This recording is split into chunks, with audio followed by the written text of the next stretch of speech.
Picture this, a centuries-old masterpiece.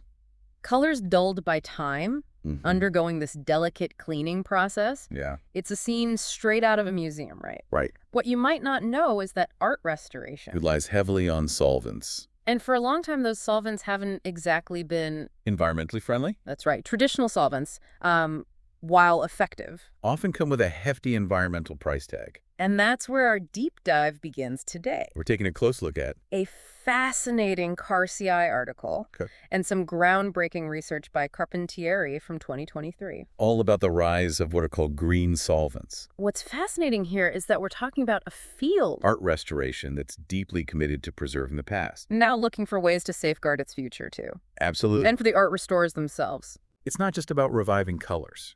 But about doing so in a way that doesn't put their own health at risk. Right. So before we get into these green solvents, Can you give us a little more context on just how much of an impact these traditional solvents have? what's the big deal with the chemicals in them? Well, the primary concern with these conventional solvents, Is that they often contain high levels of VOCs. volatile organic compounds, Okay. these VOCs. Are a major culprit when it comes to air pollution. And you might be surprised to learn that conventional solvents contribute up to a staggering 20%. It's of VOC emissions in urban areas. 20%. That's a much bigger chunk than I would have guessed. It's significant. And what's even more alarming is that this isn't just about some abstract environmental impact. We're talking about the health of art restorers. The very people who work with these chemicals day in and day out. They are directly exposed to these harmful VOCs. Okay. That puts things into perspective. It's not just about protecting these priceless paintings and sculptures. It's about protecting the people who care for them. Which brings us back to these green solvents. They sound like a breath of fresh air, literally. Yeah. But what exactly are they? Where do they come from? So instead of harsh chemicals, we're talking about something well green. Tell me more. Yeah, it really is remarkable when you think about it. Green solvents are derived from renewable biomass sources. We're talking plant-based oils, Okay. agricultural waste. Things that naturally break down in the environment. Instead of lingering as pollutants. So not only are they better for the people using them, but they're also better for the planet as a whole. What kind of difference are we talking about here in terms of reducing those harmful VOCs? The impact is substantial. By some estimates, green solvents have the potential to reduce VOC emissions by up to 90%. That's not just a small step. Wow. It's a monumental leap towards a healthier planet and a healthier art restoration community. 90%. That's incredible. Okay, so we're talking about protecting these amazing pieces of history and the people who care for them. Right. But what does this look like in action? Are we talking about small experimental trials, or have these green solvents already made their way into mainstream art restoration? They're actually being used right now by some very prominent institutions. The CARSI article mentions the National Gallery in London, for example. Right. They've been using green solvents on some of their most prized paintings, some dating back centuries. Wow, that says a lot about the level of confidence they have in these new methods. I mean, we're talking about priceless, irreplaceable works of art. You wouldn't entrust those to just anything. Absolutely. And the National Gallery isn't alone. The Opificio della Pietra Dure in Italy, a world-renowned conservation institute, has also adopted these green solvents for cleaning Renaissance frescoes and sculptures. Okay, that's fascinating. Knowing that these solvents are being used on such valuable pieces with incredible results has to be reassuring for other institutions considering making the switch. But are there any downsides? Like any new technology, I imagine it's not all smooth sailing, right?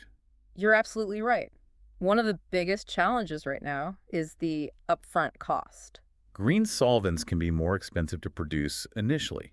Compared to traditional solvents, So there's that classic dilemma. a higher initial investment, but potentially significant long-term savings, Right. both in terms of cost and environmental impact. Precisely. And on top of that, there's still a lot we're learning about green solvents. Because they're relatively new. Sure. We need more research to fully understand how they interact with various art materials over very long periods. It's not just about cleaning the piece today, but ensuring we're not inadvertently causing harm that might not reveal itself for decades. It's like with any new tool. Exactly. You need time to learn the nuances, the best techniques, Yeah. the potential long-term effects. Yeah, And with art restoration, those long-term effects are measured in decades, even centuries. exactly. And that also means training for art restorers. Many of whom have been using traditional solvents for years.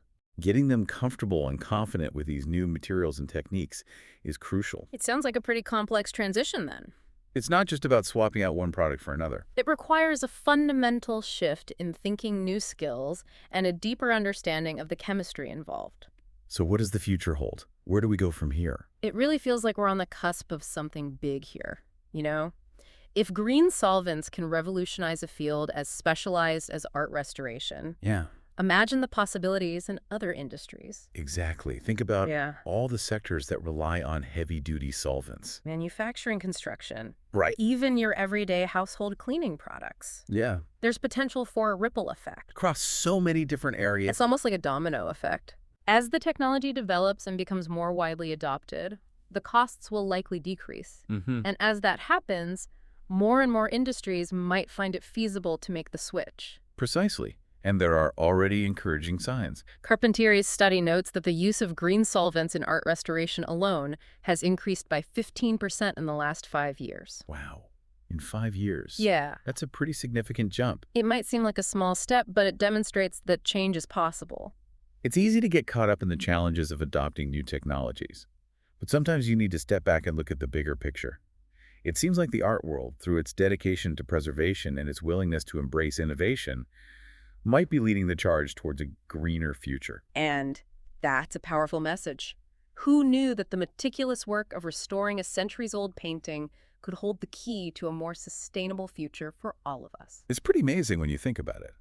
We began our deep dive talking about the painstaking work of art restorers, carefully bringing faded masterpieces back to life. Now it turns out those efforts might just inspire a larger movement towards sustainability across numerous industries. It's inspiring, really, to think about the possibilities. And on that note, we'll wrap up this deep dive into the fascinating world of green solvents and their potential to revolutionize not just art restoration, but countless other industries as well.